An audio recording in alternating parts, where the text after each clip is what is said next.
बिस्मिल्लाहिर्रहमानिर्रहीम, अस्सलाम वालेकुम। इमरान खान को आज के दिन रिलीफ ही मिला और जो बाकी जमातें हैं जिन्होंने इलेक्शन कंटेस्ट करना है उनको मिली है एक नई तारीख। वो तारीख क्या है वो सब मैं आपको इस वीडियो के अंदर बताने वाली हूँ। लेकिन सबसे पहले मैं आपको ये बताऊँ कि जब से नवाज शरीफ साहब वापस आए ना, हर कोई ये कह रहा है कि नवाज शरीफ साहब लाडला प्लस हैं, सिस्टम के नए लाडले नवाज शरीफ हैं, नवाज शरीफ को इस्टेब्लिशमेंट की सपोर्ट हासिल है और जितने मुँह उतनी बातें। मामला ये है कि नवाज शरीफ को सपोर्ट तो बिल्कुल हासिल है, नवाज शरीफ के लिए ग्राउंड भी बिल्कुल तैयार है, लेकिन उसकी बेस क्या है?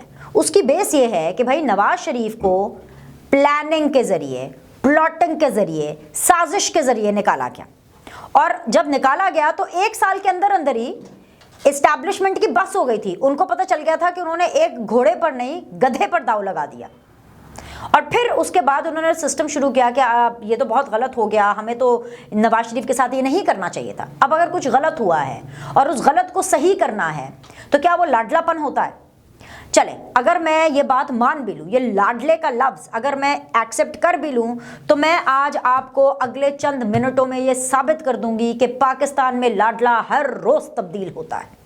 नहीं आपको यकीन आ रहा तो मैं आपको आज की जो सुप्रीम कोर्ट है उसकी कार्रवाई बताऊंगी और फिर उस कार्रवाई के मैं आपको रिमार्क्स बताऊंगी और फिर उन रिमार्क्स के बाद मैं आपको आज का फैसला बताऊंगी।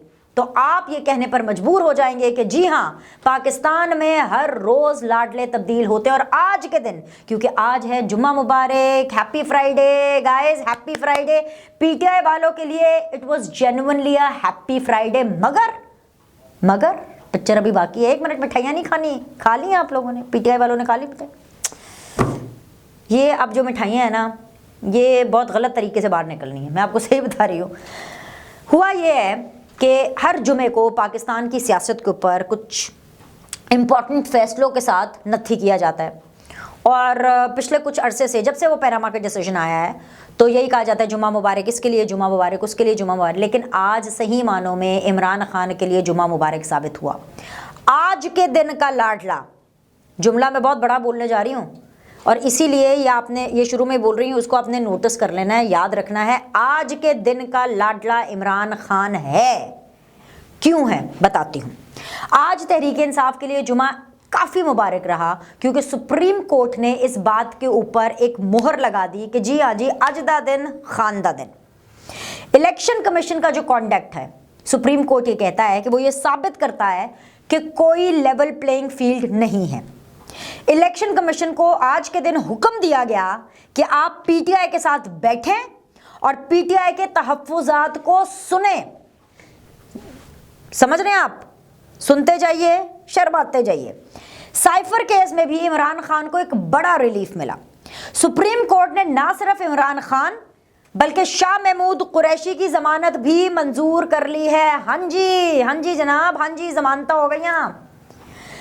बल्कि ऐसे सवालात भी उठाए हैं, सिर्फ जमानत ही नहीं दी है बल्कि ऐसे सवालात भी उठाए हैं जिससे सिरे से ही साइफर के केस को उड़ा कर रख दिया है। ये वो जैसे कागजी जहाज नहीं बनाते, एंज करके जहाज में, मुझे अब जहाज अभी इस वक्त बनाना नहीं आता, लेकिन आप समझे मैंने ऐसे, ये साइफर है और ये मैंने उड़ा दिया।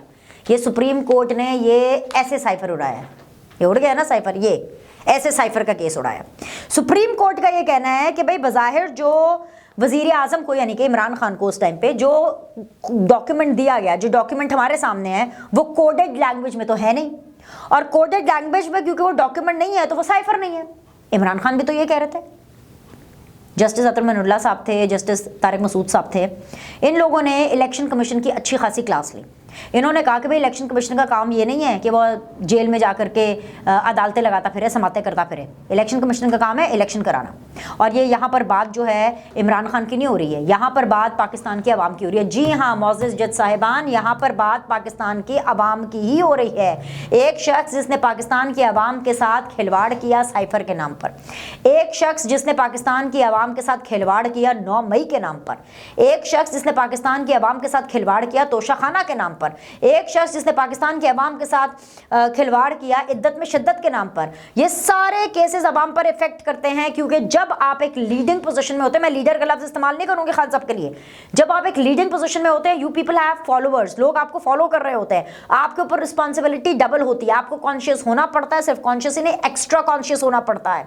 इमरान खान साहब तो ये कह रहे थे ये साइफर है, और जो इमरान खान साहब ने यू टर्न लिया, आज अदालत ने उसकी तौसीक कर दी कि हाँ जी भाईजान है जरा मेरे सामने है, जरा कागज पे है, कोडेड नहीं है, तर्जुमा शुदा है, तो साइफर नहीं है। तो जब साइफर ही नहीं है तो साइफर की कोई खिलाफ वर्जी नहीं हुई, तो लिहाजा ठक करके यूं करके जमानत मंजूर। अब इमरान खान आज के लाडले क्यों? क्योंकि समात किस चीज की थी?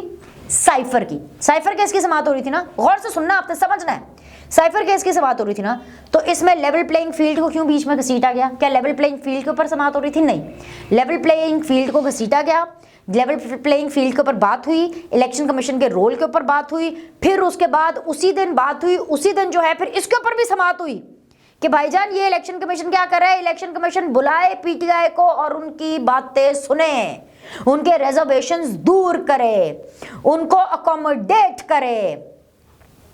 वो कह रहे हैं कि भाई इमरान खान आज भी इनोसेंट हैं। अब इससे बड़ी खबर तो कोई नहीं हो सकती ना। आज भी अब क्या पीटीआई ये कहेगी कि लाडला नवाज शरीफ? नहीं, आज के दिन लाडला कौन? हैशटैग चलाएं आप मुझे नीचे इस वीडियो के नीचे कमेंट करके बताएं कि आज के दिन लाडला कौन है। बताएं, आप मेरे फॉलोअर्स हैं, आप मेरी रहनुमाई कर सकते हैं, बताएं मुझे। अगर आपको लग रहा है कि मैं कोई गलत बात कर रही हूं, जहां से मैं देख रही हूं, मुझे तो आज के दिन का सबसे बड़ा जो बेनिफिशियरी है, सबसे बड़ा फैसिलिटेटर, जो सबसे बड़ा है, जिसकी असल में 5 उंगलियां घी में सर कढ़ाई में, वो तो इमरान खान है। लेकिन मुद्दा ये है, जो $1 मिलियन क्वेश्चन है, जो मैं मिठाइयों वाली बात पे आने लगी हूं, जिसके ऊपर बस ये होना था और सब लोगों ने मिठाइयां खानी शुरू कर दी पीटीआई वालों ने, तो भाई एंड रिजल्ट क्या है? क्या इस साइफर के केस में जमानत मिलने पर from the Supreme Court, from the highest forum, क्या इमरान खान साहब जेल से बाहर आ जाएंगे? या आ गए हैं? तो इसका जवाब है नहीं। क्या आ जाएंगे? इसका जवाब है बिल्कुल नहीं। क्यों? उसकी भी वजह है। इमरान खान साहब सिर्फ साइफर के अंदर ही तो अरेस्टेड नहीं है ना, इमरान खान साहब 190 मिलियन पाउंड में भी अरेस्टेड है, वो जो नैब वगैरह ने जो सारी कार्रवाइयां डाली हुई उसके अंदर भी अरेस्टेड है, तोशा खाना का एक अलग मामला चल रहा है। तो इमरान खान, बहुत बड़ी बात कहने वाली हूं और बड़े वसूख से कहने वाली हूं, इस वीडियो को संभाल लीजिए, इस पार्ट को भी संभाल लीजिए। आज क्या है जी? आज है जी 22 दिसंबर। मैं आपको यह बता दूं कि अगले 22 दिसंबर से पहले इमरान खान साहब जेल से बाहर नहीं निकलने वाले। जाएं, जो करना है कर लें, खा लो मिठाइयां, तुसी खा लें मिठाइयां। मसला यह है कि इमरान खान जेल से बाहर नहीं आएंगे, क्योंकि सिर्फ साइफर का मामला नहीं और बहुत से केसेस इनके ऊपर चल रहे हैं। पीटीआई वालों को आदत है, ये भी जल्दी मिठाइयाँ खा लेते हैं, नून लीग वालों को वैसे आदत है, वो भी जल्दी मिठाइयाँ खा लेते हैं, फिर बाद में उनको आहिस्ता आहिस्ता समझ आती है। तो आज जो पीटीआई वालों ने मिठाइयाँ खाई हैं, इनको तब समझ आएगी जब साइफर वाले मामले में इमरान खान को सज़ा होगी, और ये सज़ा बिल्कुल होगी, बिल्कुल होगी, 100% होगी सज़ा। और ये मैं इसलिए नहीं कह रही हूं कि जो मुझे किसी फौजी ने आके बता दिया, किसी ब्रिगेडियर ने मेरे कान में फूंक दिया, या किसी कर्नल ने आके बता दिया, या किसी मेजर जनरल ने मुझे आके बता दिया। नो, ये जिस तरीके से चीज़ें चल रही हैं, जिस तरीके से चीज़ें आगे जा रही हैं, इमरान खान को साइफर में भी सज़ा, तोशा खाना में, फॉरेन फंडिंग में, इद्दत में शिद्दत में, 9 मई में, बल्कि मैं तो कहती हूँ कि सारा कट्टा समेटें आप, 9 मई के अंदर सबसे पहले इनको सज़ा दें। क्योंकि जो कॉन्फिडेंस आ रहा है ना, ये जो उछल रहे हैं बड़े बड़े कि जी ऐसे तो आज ऐसे तो जी ऐसे, ये इनको पता लग जाएगा जब 9 मई के ऊपर इनके ऊपर जो है हाथ डाला जाए ना, और सही तरीके से इनको सज़ा सुनाई जाए, तो इनको लग पता जाएगा। वो आज भी मैंने कहीं पे पता नहीं पढ़ा कि जी इमरान खान साहब जो इंस्ट्रक्शंस देते फिर रहे हैं सनम जावेद को। वैसे तो जब सनम जावेद जमान पाक में बाहर होती थी तो कभी उनसे सीधे मुंह तो इमरान खान ने बात नहीं की होगी। ये मैं आपको दावे से लिख के देती हूँ, ये मैं आपको दावे से कह रही हूँ, वो तीसरे वाले बैरक के ऊपर। लेकिन ठीक है, सनम जावेद को और इन लोगों को ये सूट करता है, ये उनका प्रोरोगेटिव है कि उनकी मोहब्बत इमरान खान साहब के लिए, उनकी मोहब्बत अपने जो चेयरमैन है पार्टी के, खैर अब तो नहीं है, साबिका चेयरमैन के लिए, या अपने जो भी पॉलिटिकल जो लीडर हैं उनके लिए तो होंगे भी, हमारे लिए तो नहीं है। तो उनके लिए वो इस तरह की है कि जी वो उनके घर से कोई तीसरे बैरक पे बैठ करके भी, वहाँ पर भी तंबुओं में बैठ करके भी अपने आप को के लिए खुशी महसूस करते हैं। तो फाइन, मैं उनके जज्बे के ऊपर जो है ना इख्तलाफ कर रही हूँ, ना उनके जज्बे के ऊपर मैं कोई क्वेश्चन उठा रही हूँ, वो कम्प्लीटली उनका पर्सनल है और ये राइट पाकिस्तान में सबको होना चाहिए। लेकिन ये जो इमरान खान साहब जो मजीद पंगे ले रहे हैं ना, मजीद वो कहते हैं ना अगले को चुकना, कि सनम जावेद सिर्फ तुम मरियम नवाज के खिलाफ नहीं, तुम नवाज शरीफ, तुम शहबाज शरीफ, पता नहीं किस किस के खिलाफ। और ध्यान नाल इमरान खान साहब, ध्यान नाल किधरे इंज ना होए कि एक दिन तुम उन्होंने कह दो सनम जावेद तू इमरान खान के खिलाफ भी इलेक्शन लड़ ले। पता थोड़ी है इमरान खान का, पूरी दुनिया के खिलाफ इलेक्शन लड़ने के लिए उनको करे। इसे कहते हैं लोगों को चुकना। और इससे एक और चीज साबित होती है कि 9 मई के वाकयात के बाद इमरान खान ने रत्ती भर इस चीज का अफसोस नहीं है कि भाई मैंने किया क्या, और ये इसलिए अफसोस नहीं है क्योंकि सजा नहीं हुई है। और मुझे तो कभी कभी ये लगता है, बड़े माजरत के साथ अपने तमाम तर इस्टेब्लिशमेंट के लोगों से, मुझे कभी कभी ऐसा लगता है कि आज के दिन को देख के कि नवाज शरीफ मुकम्मल तौर पे लाडला नहीं है। आज के दिन को देख करके मुझे लगता है कि इमरान खान को बाकी सियासतदानों के ऊपर एक तलवार की तरह लटकाया जाएगा कि जैसे ही कोई अपनी मर्जी करने लगे तो आप उसके सामने इमरान खान का कार्ड खेल दें, क्यों जी साढ़े को लो भी पिया है, ऐसी बार कर देना है, यू नो। और मुझे इससे कोई प्रॉब्लम नहीं अगर नॉर्मल पाकिस्तान के हालात होते, नॉर्मल इन द सेंस कि अगर 9 मई ना हुआ होता। मैं 9 मई को कभी नहीं भूल सकती। उसकी वजह यह है क्योंकि इससे पहले किसी पॉलिटिकल पार्टी ने 9 मई नहीं किया। भाई हमारे जवानों की जो बेइज्जती की गई, हमारे जवानों का जो फुल टाइम मोराल डाउन करने का प्रोग्राम चलाया गया, फौज के डिवाइड करने की कोशिश की गई, जनरल आसिम मुनीर के ऊपर ये सब बातें कि जनरल आसिम मुनीर के ऊपर क्रैकडाउन करने की कोशिश की गई कि जी इदारे के अंदर से ही बगावत हो जाए। पर असल में अगर आप इसकी लार्जर पिक्चर देखें, जो कि मैं आज आप लोगों को समझाना चाहती हूँ कि आप ये समझें कि 9 मई को एक्चुअली क्या हुआ। 9 मई को हमारी फौज पर अटैक हुआ। 9 मई को फौज पर अटैक करने वाला कोई और नहीं, फौज का अपना दोस्त था। दोस्त ने पीठ पर छुरा खोंपा। 9 मई को मैंने तो बहुत सी ऐसी तस्वीरें, ऐसे प्रोग्राम्स में अपनी नहीं दिखाई हैं, ऐसी ऑडियोज नहीं दिखाई हैं, क्योंकि इतना टाइम नहीं होता टेलीविजन प्रोग्राम्स में, और कुछ चीजें आपने रखनी होती है बिकॉज पूरी दुनिया आपको मॉनिटर कर रही होती है, आप नहीं दिखा सकते। अभी तो बहुत सी चीजें हम लोगों ने टेलीविजन स्क्रीन के ऊपर नहीं दिखाई हैं कि 9 मई को इन लोगों ने क्या क्या कुछ नहीं किया, और उसके बावजूद अभी तक इनको सजाएं नहीं हो रही। एक दफा इनको 9 मई के अंदर सजाएं करे, बाकी केसेस एक तरफ, तो इनको लग पता जाएगा।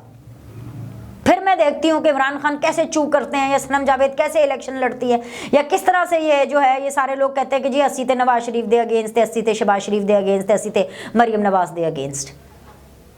पहले आप अपने अंदर ये दर्द पैदा करें, पहले आप ये रियलाइज करें कि आपने 9 मई को किया क्या है, 9 मई को एक्चुअली हुआ क्या है। 9/11 हुआ था ना अमेरिका में, ठीक है ना, अमेरिका आज तक उसको नहीं भूल पाया। तो 9 मई को पाकिस्तान कैसे भूल सकता है? इसको भूलना ही कहते हैं जब तक सजा नहीं होती। तो भाई ये जो दिन है ना, ये इमरान खान साहब के लिए बड़ा खासुल खास दिन है। सुप्रीम कोर्ट ने आज बड़ी खिदमात पेश की हैं अपनी इमरान खान साहब को। साइफर में मुकदमा जो है वो सिर्फ लाडले साहब को ठीक ठाक रिलीफ के फैसले पर ख़त्म हुआ, और ज़मानत की हद तक तो चले ठीक है, मगर मुकदमा जो है ये ट्रायल तक पहुंचा। और एक और चीज़ मोअज़्ज़ज़ अदालत के लिए, मोअज़्ज़ज़ जज साहिबान के लिए, वो ये कि ट्रायल कोर्ट इससे असरअंदाज होगी, क्योंकि ये फैसला सुप्रीम कोर्ट ने दिया है। तो ये basically with in the judiciary also, with in the courts also ये कॉन्फ्लिक्ट आई थिंक सो कि ये होगा। तो ये बड़ा एक वेग सा और बड़ा वियर्ड सा एक डिसीजन आया है। तो अब बताइए, जब मैंने आपसे कहा था कि पाकिस्तान में लाडला हर रोज़ बदलता है, ठीक कहा था ना। अभी के लिए इतना ही। लाइक करें, सब्सक्राइब करें, अगली वीडियो मिस मत कीजिएगा, बिकॉज तड़कीली भड़कीली खबरें अगली वीडियो में।